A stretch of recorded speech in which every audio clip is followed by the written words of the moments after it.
in my time in the business, there has never been a marketplace. And I've gone through interest rates at 21%. Of course, COVID, the dot-com bust and boom. I've gone through the 2007, 8, and 9 dot-com, real estate bubble bursting. And all of those markets, every single one of them carried enough business that our agents could have their best year ever. The question isn't whether the market has enough business. The question is whether our agents are properly trained and equipped to be able to have that market find them.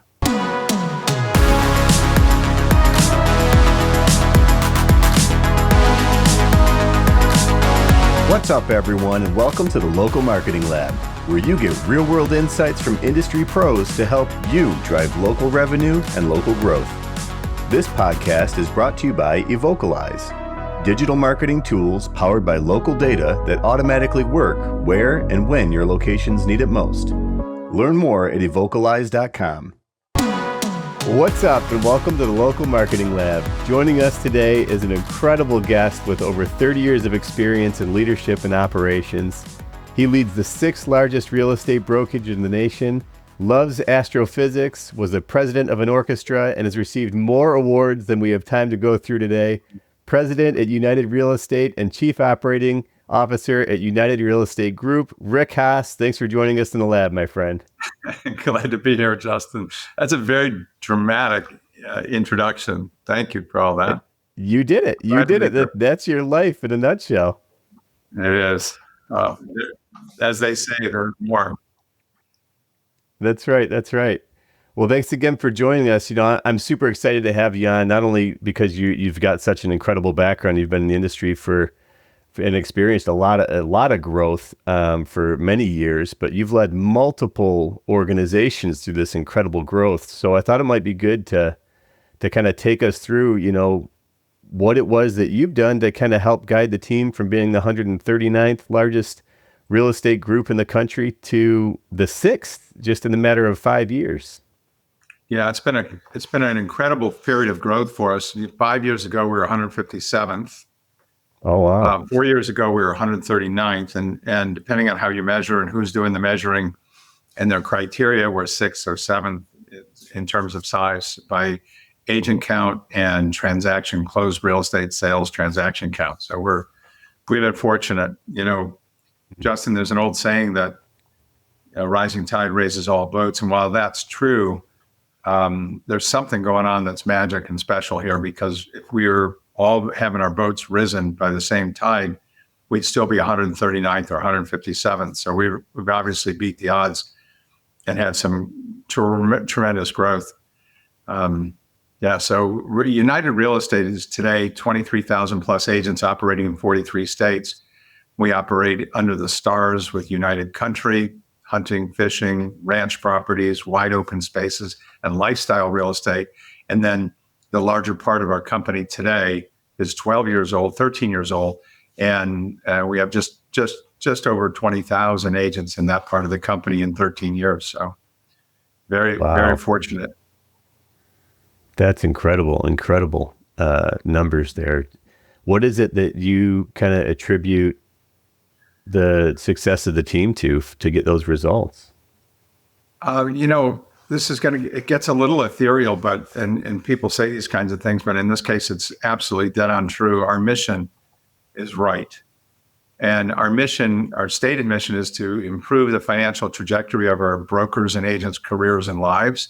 And everything that we do filters through that lens.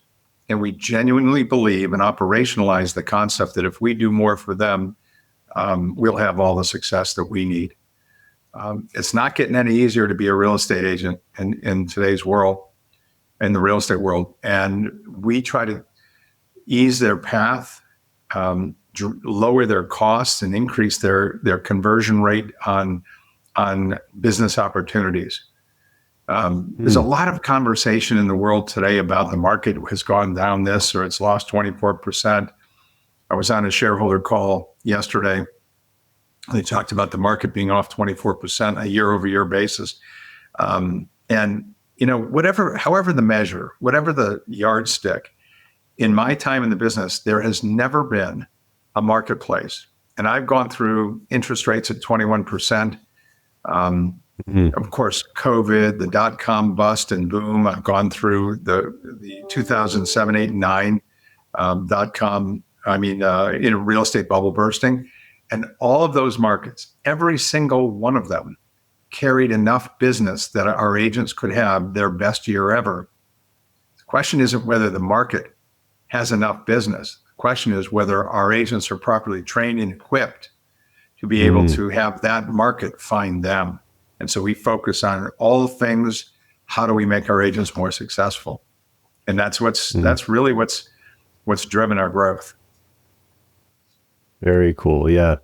It's very interesting to hear, throughout all those different times. And those are some tumultuous times in the industry that you just rambled off, and to frame it up that way, it's like as long as you're armed with the right tools and the right capabilities and you have the right team and leadership behind you, you can actually be successful no matter, what the market throws at you. So what are some things that you may have put in place to help your agents be, the best that they can be?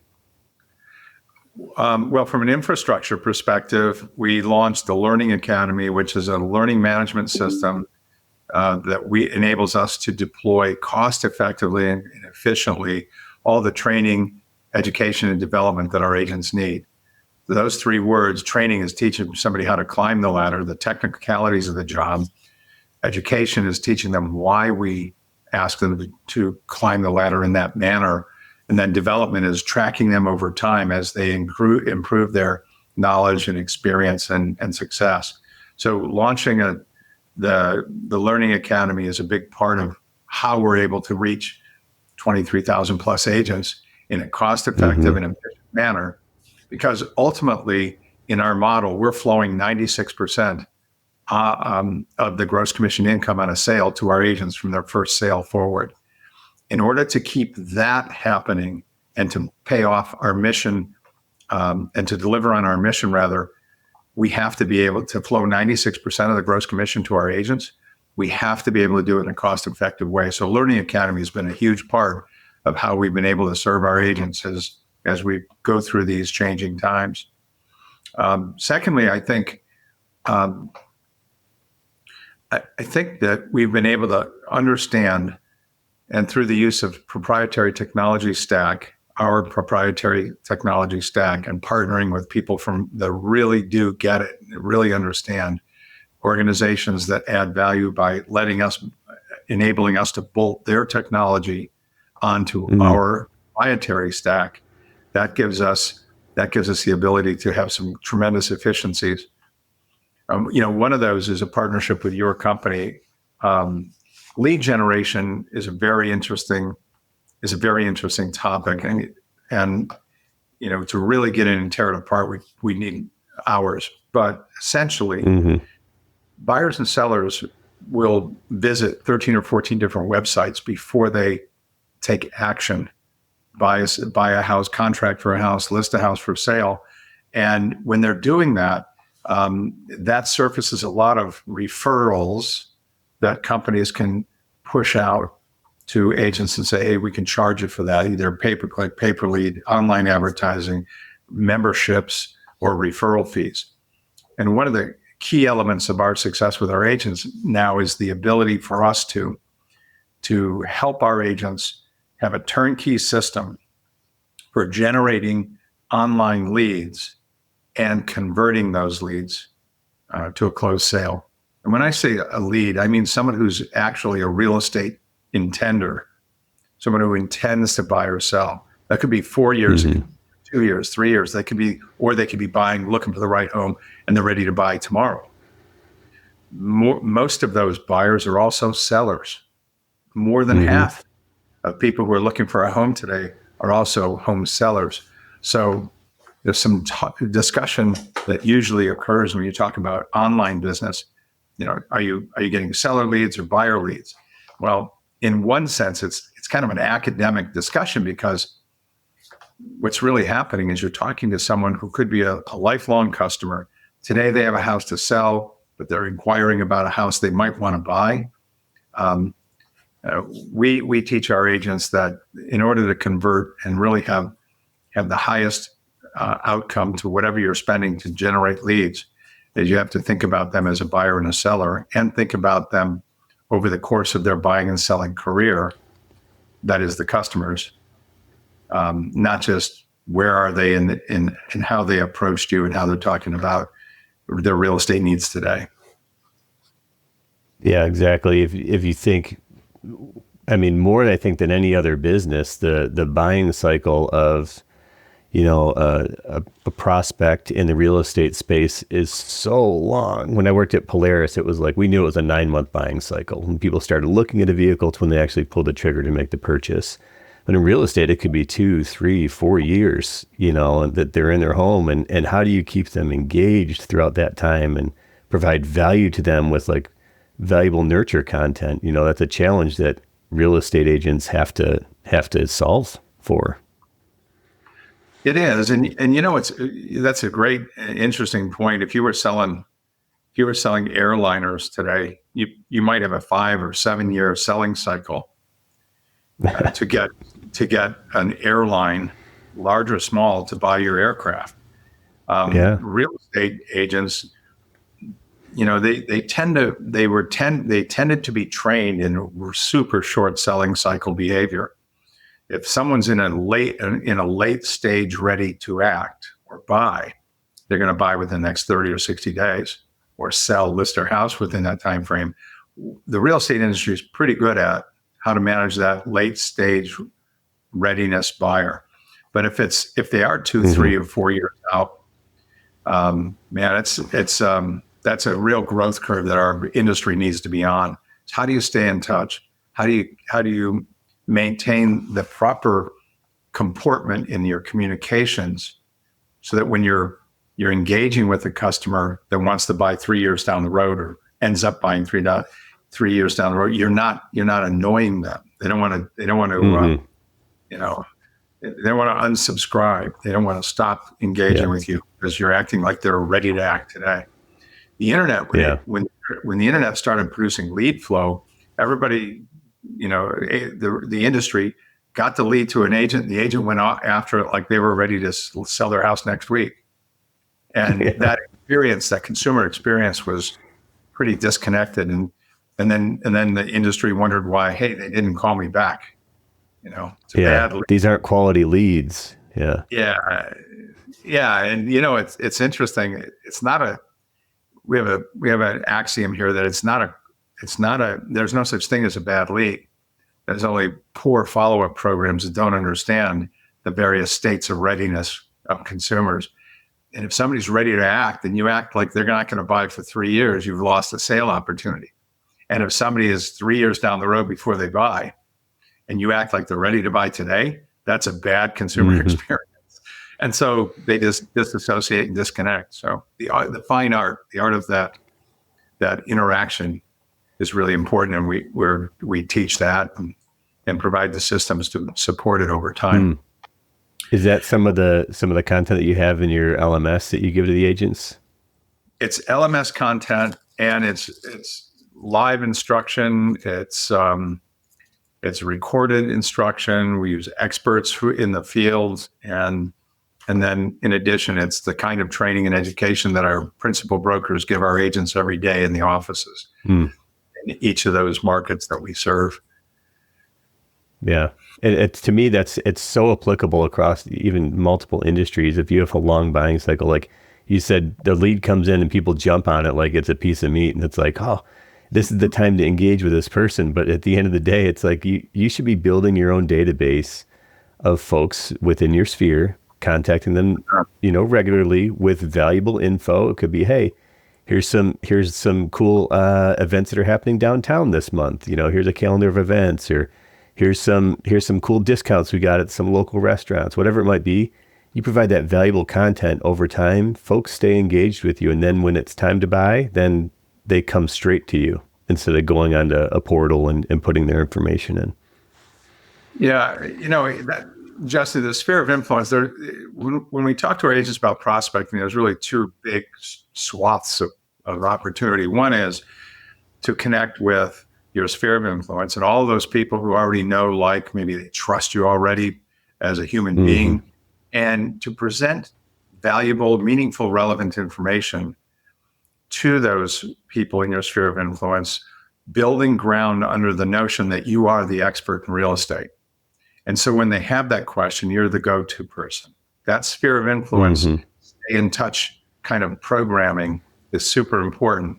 And then the next is, what are you doing? Are you making sure to create new connections? And we talk about it on a daily basis, meaning you need to be making those connections on a daily basis for new business to grow that sales funnel or to grow the sphere of influence along the way. And if an agent or if a broker looks at their business from the perspective of what's the aggregate size of their sphere of influence, and then how many people are hearing a message of value about what you do every day. As an agent, I was very lucky years and years ago to have a mentor that said, "What's your number?" He said, "You got to know your number." He said it in 100 different ways. But my number as an agent was 25. Monday through Friday, I had to talk to 25 people a day just to soft touch them and let them know I'm in the real estate business. If I did that, I was moving towards my income goals, my career goals. If I didn't, if my head hit the pillow and I didn't talk to anybody that day, I was one step farther from success. And if I did 25 a day, I was one step closer to my goals. And I think a lot of people today kind of get this message when they get into real estate that if they just farm online, if they just are out there doing passive prospecting, and not making sure that they have those touch points Monday through Friday. And I say Monday through Friday because that's kind of the sausage making time of real estate. A lot of stuff still happens on the weekends, open houses and showings and purchases. But during the Monday through Friday, my mission was to make sure that my head didn't hit the pillow until I talked to 25 people a day. And that strategy supported me whether I was a real estate agent or later on when I became, when I joined the C-suite of real estate brokerages. I did that relative to mergers and acquisitions, and I still do it. I know if a week goes by and I don't talk to somebody who might be great to join our company personally, exploring the idea of whether we'll be stronger together, then our mergers and acquisition strategy won't be as effective. I won't tell you where, but I was in another city. I'm in Dallas today, but I was in another city yesterday meeting with a fine company. There's 120 agents, and they're going to be joining our company because for that very reason that there was a reach out, a contact, we found somebody in need, we have the tools and services they need to please their agents to a much higher level, and they're going to be joining our company. So, awesome. 2 areas: sphere of influence, the people who already like you, know you, trust you. And if you're talking to them routinely about your expertise, and then there's the new, the new connections and new opportunities. And if you're doing that on a daily basis, then your career and income unfolds. It just happens. I'm gonna say something to you about the lead flow, though. It's for me, it's been an incredible learning experience. When you stay mission focused, we want to improve the financial trajectory of our agents' careers and lives. First step: how much of that gross commission is landing in their bank accounts? For us, 96%. And then the market takes a nosedive like it did over the last 2 years. Our business model is much more important because if there are fewer sales in the environment, it becomes especially important to make every one count so you can still make your mortgage payments, send your kids to the right schools, and have the kind of life you want. That's the 96%. But if you notice what's happened over the last 10, 15, 20 years, third-party interlopers, that's a bad word, but third-party companies have been able to put themselves between our agents and their customers and charge a lot of money for those real estate intenders. 25% is so far long gone. Now it's 35%, 40%. There are several companies that charge 50% 25% for getting you that contact information for a consumer. And then they take 50%. Well, if we don't do anything about that to help our agents manage their lead flow online, then we're not delivering on our mission. And so we launched a joint venture partnership. We got all of the technologies integrated to our Bullseye intranet platform. Once we got all that integration done, and by the way, your team was awesome. Matt Marks and that team still are in weekly meetings with us, making sure everything's going well weekly. Well, we launched June 9th. Nearly 300 agents have gone to market with 500 marketing programs. So just track that. Wow. We're just scratching the surface. 300 agents have gone to market with their listings or their own brand, and launched almost just under 500 individual marketing programs through our partnership with you.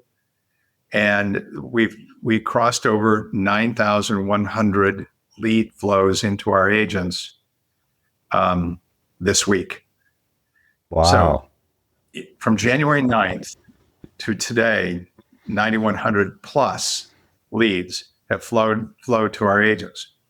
That's incredible. Okay, so yeah, and the other thing about that is they pay no referral fee. None. Yeah. The way we've set it up is they pay no platform fee.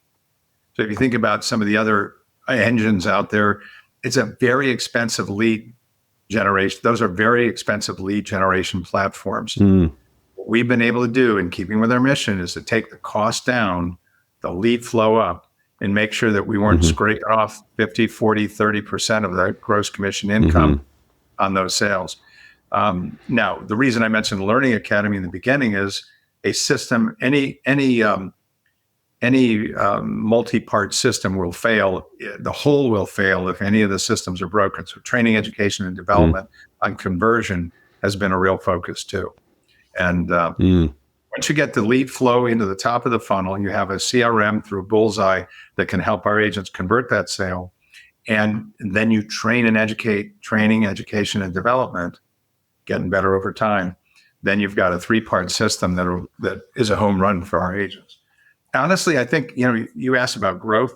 That's why we're growing, because we're doing everything we do is focused on making sure we get each of the components correctly done. Yeah, no, that's very, very good. I appreciate you giving us a shout out. I think one thing that really sticks out too is agents, like, they have to start bringing on their own leads with, first party leads. If you think that this new change that's coming with the FCC updates with the TCPA rules recently, it's like, it's coming into effect Q4 this year, Q1 next year of 2025. Those leads that they're getting from portals are going to be a lot more expensive because the buyer actually has to say explicitly, I want these individuals to contact me. And so the leads are going to be fewer and further between. Yeah, and I know that's onerous for a lot of companies. And for some companies who have failed to attend to it, it's been a very, very expensive learning lesson. Those kinds of experiences, well, I don't want to get into who's been sued and what those settlements are, but those kinds of experiences for folks who don't pay attention, TPCI, that it can sometimes be a business killer. So. Yeah, for sure. I love that. The tip for folks, like if you want to change something today, to start going in the right direction, identify your number, set a goal for yourself, and hold yourself accountable. Because like you said, I could see so many times, even in my own career, when you don't have that number or goal to whatever it is you're trying to achieve, your day goes by and you've done things. You may not have done the right things to help get you where you need to be in the most critical path possible, but you've done things. And so you have activity, at the sacrifice of actually being productive. Very, very good suggestion. You're exactly right, Justin. I mean, think about Peter Drucker had a saying. I heard it first from Peter. I don't know if he invented it, but he said there's no such great of a waste of time and resources to do things with great alacrity that shouldn't be done at all. So you're really good at doing a lot of things, but those aren't the things that are going to help you get to where you want to go. So I'm glad you're doing a lot of things, but are those the things that are going to get you to the top of that building? Yeah, for sure. Get you where you want to be. Yeah, the word alacrity, I'm glad you said that because I've never heard that in my life before. So, what I mean, no such greater waste of time is do things really well that don't matter. Yeah. No, it totally makes sense. But you know what I love is that, to switch gears just a little bit, you love astrophysics, and I could tell you're a smart guy. So even when you threw that word out there, I was like, okay, this guy's bright. Oh man! Hey, remember, it was not me. I just repeating Peter Drucker is one of the most brilliant people. But hey, maybe it is wisdom to know who to borrow from, right? That's right. But one of the things that I also learned about your background is that you were you were president of an orchestra. Mm-hmm. Is that right? Like, how long did you do that for? Orchestra. Well, I was on the board for 5 years, but Orchestra New England. I lived in Connecticut for 10 years, worked with a great company, William Ravis Real Estate, in Connecticut. And during that time, I joined the board. I was asked to become part of an orchestra. It's Orchestra New England. And Orchestra New England was it actually was started as the Yale Chamber Orchestra, and it grew up to be a full functioning, full performing and traveling. And they put on a season subscription for orchestral music. And as you know, I used to think when you're on the board at United Way or Police and Justice Foundation or the College Board or Business Council, Crime Commission. In the early days, I thought, wow, I must be pretty smart. Well, it turns out philanthropic or charitable boards that you join, nonprofits, if you're willing to do the work, you'll rise through the ranks. So I did. A guy by the name of John Ryden, who was the head of the publishing arm of Yale, came to me. He wanted me to be on the board. And Marie Weltzing, who was a curator of the British Museum of Art in New Haven, Connecticut, asked me to be part of the board. And if you're willing to work hard, naturally do more. But that was a great experience too, because we put on a season subscription and learned a great deal about people and fundraising. Then later in life, I had a child with special needs, and all of those fundraising efforts were brought to bear in doing some charitable work for the cause of Fragile X syndrome. Cool. Yeah. That is awesome. Your life just gets layered, and if you're smart, you use everything you learn from all those experiences. I just being in the marketing side of things, my kiddos always run for class office, and my daughter she won student government president, and a lot of it was we made some really cool posters and stuff. But I was like, you need to look at it as like a marketing problem that you're trying to solve, and coached her through it, and she won it. She'd run for 3 years prior to that, so it's kind of fun. Does that mean you were her campaign manager? Yeah, exactly. Did you use Evocalize to make social media contacts and generate leads? That would have been hysterical. Vote for me. Yeah, too funny. Well, hey, another thing that I learned that you really liked was, you had a love for the theater, and specifically, Les Miserables. So I thought it might be cool to show you as, Rick Valjean from Les Miserables here. Oh my God. You do me a favor. I don't have time to do AI memes, but if you could send that to me, it would be great. I'll use it. Yeah. 100%. This is, I say this all the time, but this is just like an NFT, but without the value. So it's a unique image just for you.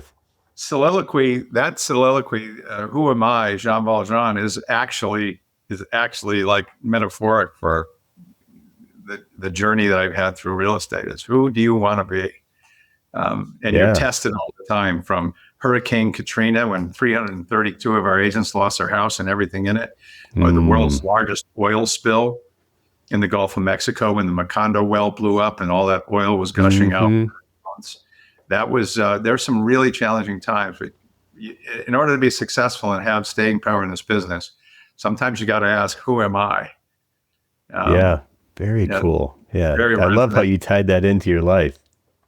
Yeah, it is. Well, it totally is. It's man's search for meaning. Viktor Frankl's work, it says a lot. Man's search for meaning. Anyway, we're so far off the topic. What were we? That's it. I'm purposely avoiding the discussion of space and time because that's a mind blowing. Although I'll tell you one thing: if you haven't done it, go on YouTube, and there's a series of them. But search for the relative size of planets. The relative size of planets. It'll take you down a path that eventually overloads your mind in terms of being able to comprehend it. But it's kind of a cool 11-minute video. The relative size of planets. Sometimes I ask audiences that I talk to, which is larger, the Earth or the Sun? And you'd be surprised that 30 or 40% of the audience sometimes doesn't even know which is larger, the Earth or the Sun. And you say, well, yeah, okay, great, it is the Sun, but how many Earths do you think you can fit into the Sun? And people guess 30 or 20 or 50 or whatever, or 100. 1.2 million Earths can fit into the size of the Sun. And wow. Yeah. So in space and time is just an absolute wonderful place to spend some time if you want to appreciate relativity in the world. Yeah, definitely. Well, hey, Rick, this is awesome having you on. I appreciate you taking the time. If you're an agent or a broker, you're looking for someone to do business with who actually gives you the right support, check out United Real Estate Group. They've got awesome tools. Their learning management is second to none. Check them out. Rick, thanks so much for joining us. Hey, thanks for asking some good questions. And hey, someday we'll talk about the space and time stuff. But do that. go do space and time. Go do the relative size of planets, and be prepared to have your mind blown. Awesome. We'll link it to this episode. Awesome. Thanks, Rick. Yep. Hey, and if anybody wants to know how to get a hold of us, we're at either growunited.com or join us on Facebook or LinkedIn. We do a lot of social media explaining about our company, and we pay attention to making sure we have our own marketing and communications effort underway. So, very good. Check them out. We'll have the links in the info of the episode as well. Thanks, Justin. Thanks, Rick. Good talking to you. As always, thanks for joining us in the Local Marketing Lab. This podcast is brought to you by Evocalize. To learn how Evocalize can help you grow your business, visit evocalize.com. If you learned something new from today's episode, don't forget to subscribe on your favorite podcast platform and follow us on LinkedIn and Facebook at Evocalize. That's EVOCALIZE. And on X at Evocalize Inc. And remember, keep innovating and trying new things. You never know what's going to connect with your audience until you try. And until next time, thanks for listening.